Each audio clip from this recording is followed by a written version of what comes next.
Olá, meus amigos, prazer revê-los aqui no meu canal de vídeo.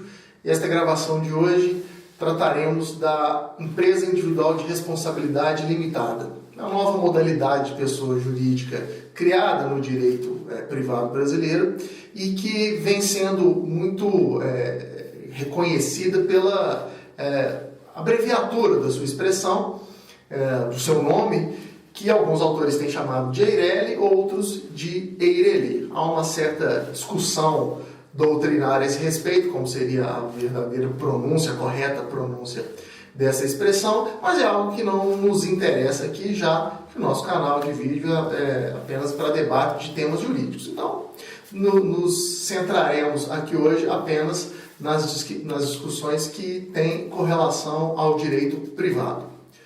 Muito bem, antes de iniciar qualquer exposição sobre a Eireli ou Eireli, acho que vale a pena a gente relembrar uma pequena classificação que o direito empresarial nos oferece, né? O direito empresarial ele trabalha com dois tipos de empresários.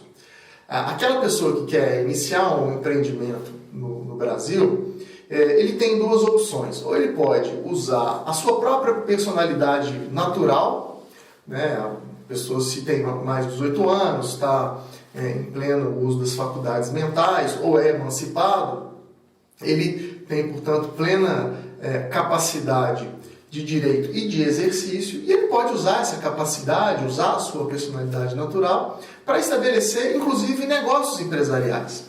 E assim constitui-se a figura do empresário individual. Mas em algumas outras situações, os empreendedores eles precisam unir esforços ao de outras pessoas. Ou um esforço financeiro, ou um esforço de trabalho, ou a união de ideias. E nesse sentido, as pessoas nessas situações, elas se agrupam e por finalidades práticas, elas criam entre si uma entidade para unificar as suas relações negociais, que é a noção da pessoa jurídica. Podem, portanto, os empreendedores que precisam unir seus esforços ao de outras pessoas, criar uma pessoa jurídica para o exercício da atividade empresarial e, nesse sentido, a pessoa jurídica disponível para atividades econômicas no Brasil é a figura da sociedade.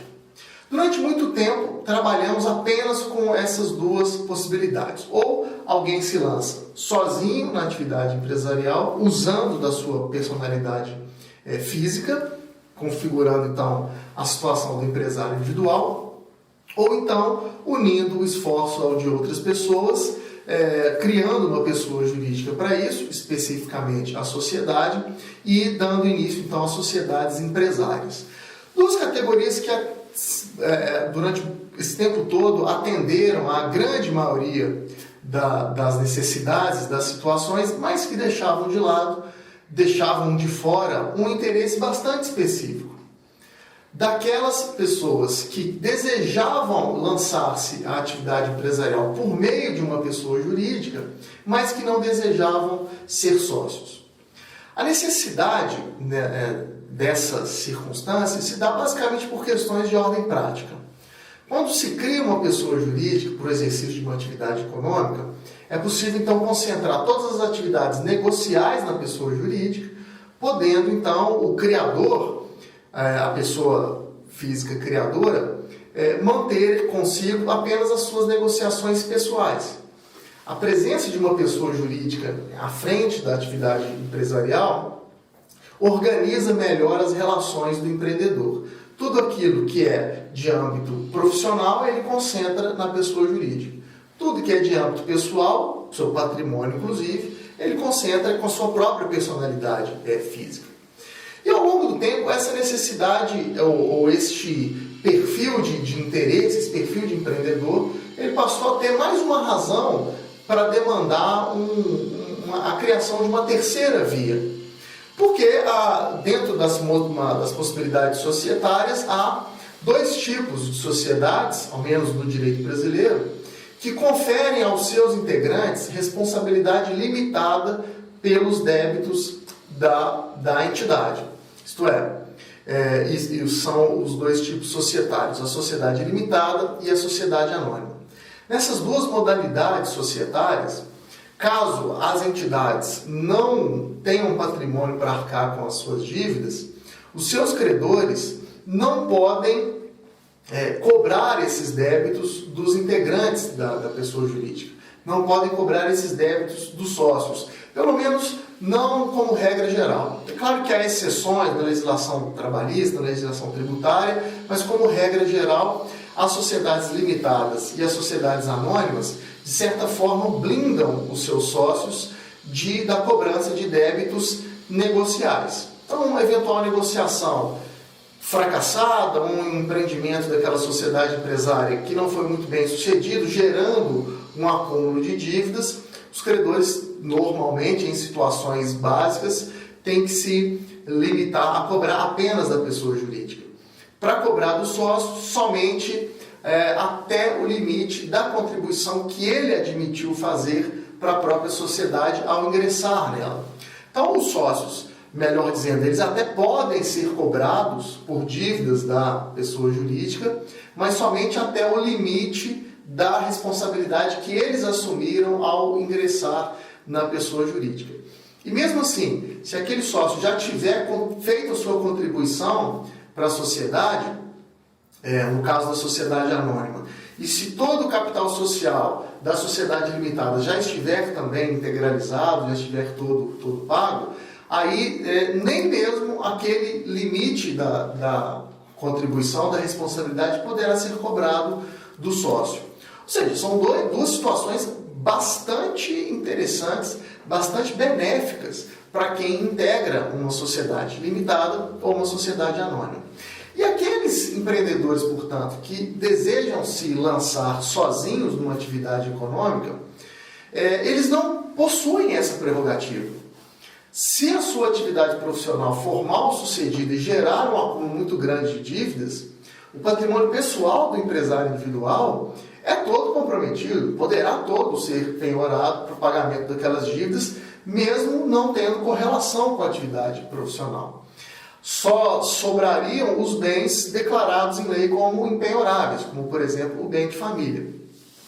Então, aqueles empreendedores que não desejavam e não precisavam de unir esforços a outras pessoas e criar uma sociedade, eles se sentiam desprestigiados, e realmente eram, porque eles não tinham como se valer da limitação da responsabilidade, já que durante muito tempo no Brasil esse benefício ocorria somente a sócios de sociedades limitadas e acionistas de sociedades anônimas. Isso acabou gerando uma situação bastante indesejada, que era a criação de sociedades simuladas.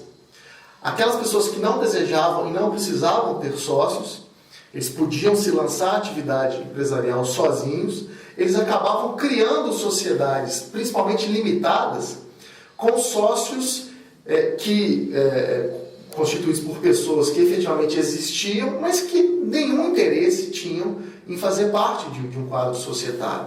Então, era muito comum a gente perceber pessoas colocando filhos, crianças, dentro de uma sociedade, criando sociedade com o cônjuge, com um parente próximo, mas sem que existisse qualquer interesse em se de fato estabelecer um vínculo societário. A doutrina até apelida essas situações, essas pessoas, de homens de palha, né? Que são pessoas que vão aparecer na sociedade, no quadro societário, apenas para compor a dualidade mínima que é exigida por lei para que uma sociedade limitada ou sociedade anônima fosse criada. Então, ao longo do tempo se estabeleceu uma circunstância muito complicada. De um lado, empreendedores individuais, empresários individuais que desejavam ter a limitação de responsabilidade, mas não viam na legislação empresarial um caminho para isso, e outros empresários individuais que deixavam essa sua categoria, criavam sociedades simuladas apenas para obter este benefício legal. O que não é uma situação que interesse a ninguém, nem mesmo aos próprios empreendedores envolvidos.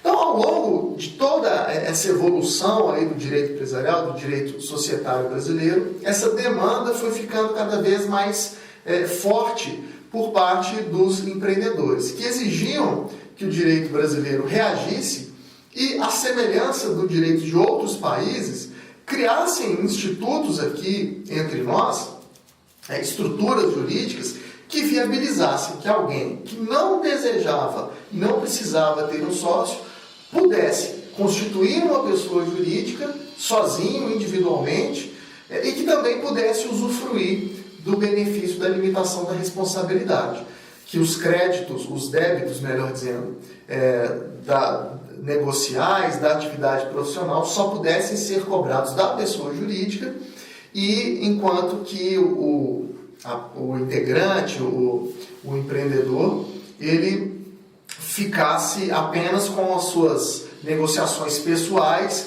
e com o seu patrimônio pessoal servindo como garantia somente para esse tipo de obrigação. Bom, muito se discutiu na doutrina ao longo desse tempo, muita gente sugeria que se aplicasse no Brasil instrumentos do direito europeu, outros que sugeriam que se aplicassem instrumentos do direito sul-americano, do Chile, da Argentina, dos Estados Unidos. Havia diferentes possibilidades nesses diferentes outros ordenamentos jurídicos, como, por exemplo, sociedades unipessoais. Há países que admitem que as sociedades, inclusive as de responsabilidade limitada, possam ser criadas com um único integrante. Já outros países criam a figura do empresário individual de responsabilidade limitada. É aquele empresário que usa da sua própria personalidade física para exercer a atividade empresarial, mas que tem a sua responsabilidade com relação aos débitos profissionais limitada a um determinado valor. Outros países trabalham com a ideia do patrimônio de afetação, que é muito interessante também. O empresário ele pega um determinado patrimônio e afeta aquilo à atividade profissional. Todos os seus credores empresariais poderão se valer daquele patrimônio como garantia das dívidas. O patrimônio que ficasse de fora seria o patrimônio pessoal daquele empresário e só poderia garantir os seus débitos pessoais. Bom, as opções havia várias e o direito brasileiro acabou não adotando nenhuma, especificamente nenhuma delas, mas uma alternativa que tem um pouco de cada. Fato é que em 2001 promulgou-se a Lei 12.441, que insere no Código Civil o artigo 980-A, que é um artigo que cria entre nós a sexta modalidade de pessoa jurídica, a já mencionada aqui, empresa individual de responsabilidade limitada. Ela tem uma aparência muito semelhante à da sociedade, ela trabalha com termos próprios de sociedade, como capital social, por exemplo, como denominação, firma, enquanto o nome que ela vai utilizar, mas o Código Civil, ou a Lei 12.441, ao modificar o Código Civil, deixou muito claro não tratar-se a empresa individual de responsabilidade limitada, ou EIRELI, como uma nova modalidade societária, e sim uma nova modalidade de pessoa jurídica. Bom, meus amigos, nessa primeira parte eu busquei então fazer uma contextualização ali do cenário de inserção no Brasil da empresa individual de responsabilidade limitada, mas eu quero tratar também com vocês de algumas características mais básicas dessa nova modalidade de pessoa jurídica. Mas para que a gravação não fique muito longa e prejudique inclusive que você assista aí no seu computador, eu vou interromper este vídeo nesse momento e continuar num outro, e que o próprio YouTube aqui já vai permitir que se siga em sequência, tá certo? Então até o próximo vídeo.